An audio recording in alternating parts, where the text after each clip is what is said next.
김봉원 씨가 자살하기 전에 검찰에서 이런 진술을 했습니다.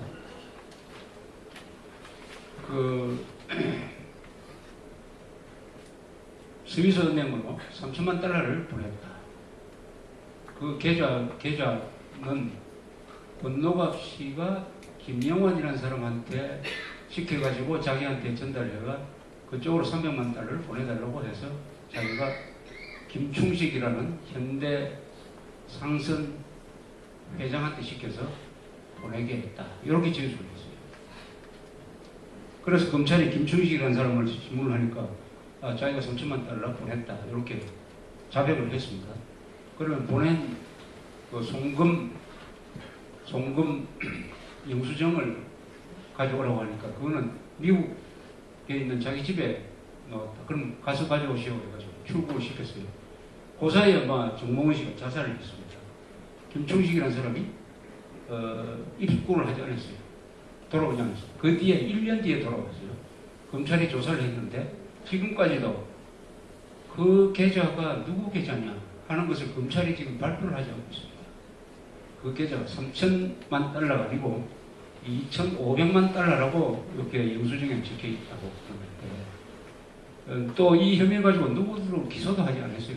권노갑 씨는 자기는 관계 없다고 그래요. 또 김영환이라는 사람은 그 계좌 번호를 집어서 주는 김영환이라는 사람은 지금까지 한국에 들어오지도 않고 있습니다. 그러나 UBS에 들어간 것은 2,500만 달러가 들어간 것은 사실인데 이 계좌가 누구 거냐 하는 조사를 우리 검찰이 발표를 하지 않고 있습니다. 여기에 대해서 이 정부도 정권이 바뀌었는데 이 검찰도 한나라당도 아무 관심이 없어요. 월간조선만이 거기에 대해서 꾸준하게 취재를 했는데 검찰이 발표를 하지 않고 있으니까 2,500만 달러를 먹은 그 계좌가 누구 거냐 그걸 밝혀내야 되는 거 아닙니까? 그래서 아까 말한 국민적 의혹 사건인데 이걸 올려야 돼요. 이 3천만 달러, 2,500만 달러 주인은 누구냐?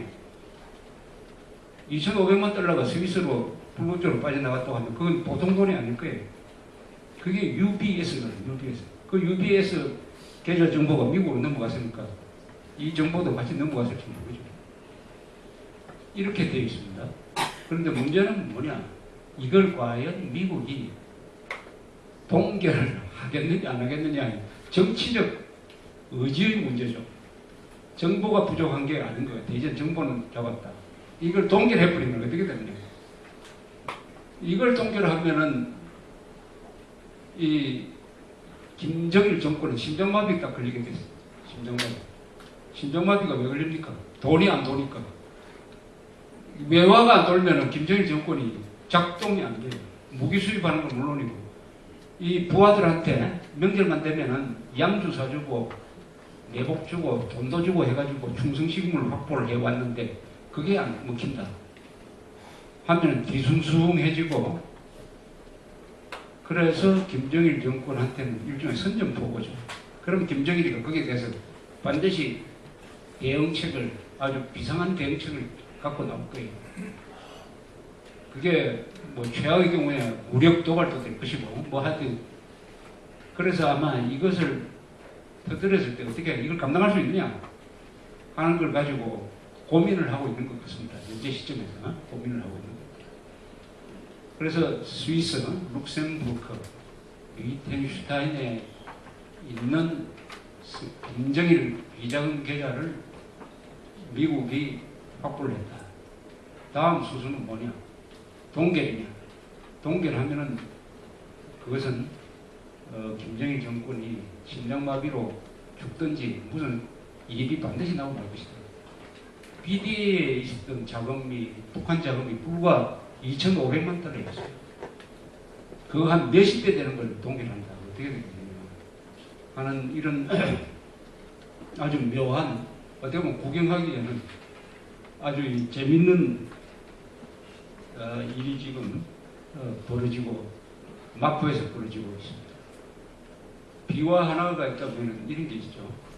노무현 정권 말기에 2007년에 미국 CIA하고 한국의 국가정보원이 이 김정일의 비자금에 대해서 합동조사를 했습니다.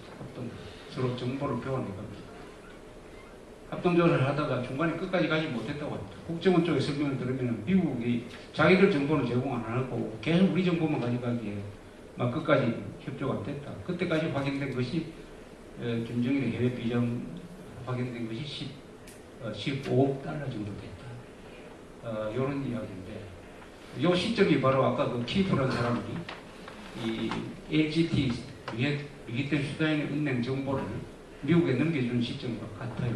그래서 그 정보를 가지고 서로 확인을 하다가 중단된 게 아니냐 이렇게 판단이 돼요. 그렇다면은 이제 앞으로 미국이 동결을 해가지고 소리 없이 김정일 정권을 아주 코너로 몰 수 있는 카드를 쓸 것이냐 말 것이냐의 이 정치적 결단이 남은 문제라고 생각합니다. 과거 같으면은 노무현 정권 시절 같으면 그거 막 말리려고 못하게 하려고 많은 로비를 했을 것 같아요. 지금 이명박 정부가 그 노무현 정부하고는 그런 점에서는 다를 것으로 추정을 합니다만 그렇다고 해가지고 우리 이거 가지고 김정일 정권을 폰을 내주자라고 나갈 수 있을지에 대해서는 아직 확신이 서지 않습니다. 더구나 지난주인가요? 그 김덕용 특보라는 사람이 정치 특보가 있죠. 김덕용이라고 아시죠? 그 김영삼 비서실장 출신. 이 사람이 지금 민화협이라는 데의 그 상임 의장입니다. 민화협이라는 단체 아시죠? 민화협이라는 단체는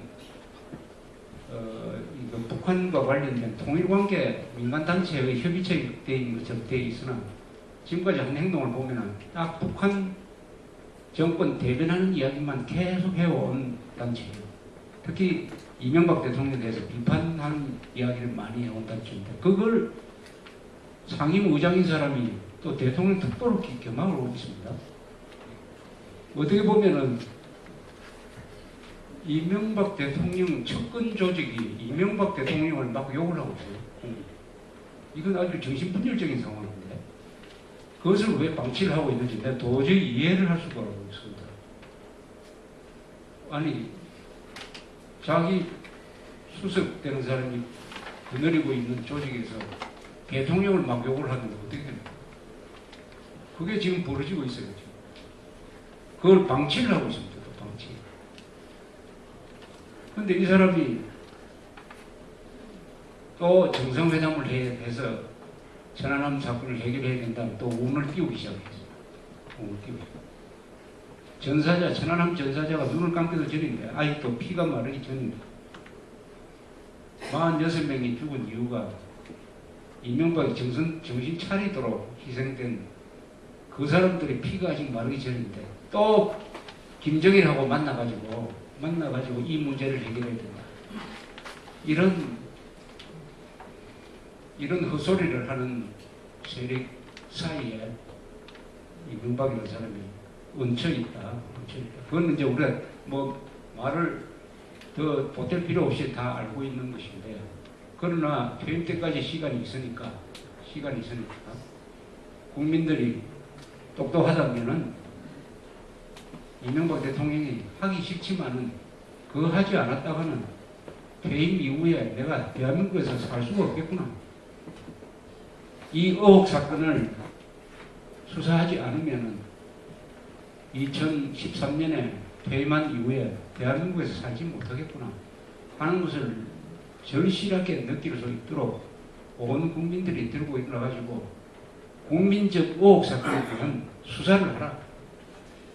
그 수사하는 과정에서 김정일 비자금을 보태준 이 반역자의 명단도 성의만 있으면 밝혀낼 수 있을 것이다 하는 말씀을 드리면서 오늘 이야기 끝내겠습니다.